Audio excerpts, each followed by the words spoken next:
तमुन माझ में एक श्रीमान श्रीमती को वीडियो फिर तमुन माझ ले बैठाएगी इतनी को वीडियो छ कि हेर्दै पड्डे वीडियो छ तमुनलाई हेर्या मैले हेरबेटी इसो भावुक भयो कि मन अब के भनौं तमुनलाई जो वहाँ श्रीमान की श्रीमती गुजरे 2 वर्ष भइहाल्यो फिरले यति माया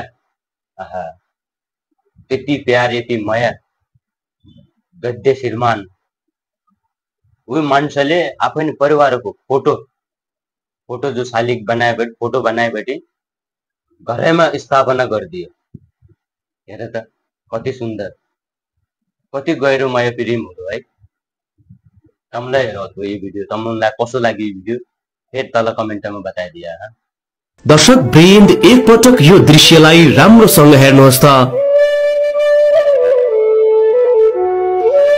2 वर्ष अघि मृत्यु हुनुभएकी श्रीमतीको शालिक बनाएर माया प्रकट गर्दै श्रीमान भक्त बहादुर विक यही त होला नि श्रीमती प्रतिको माया भनेको।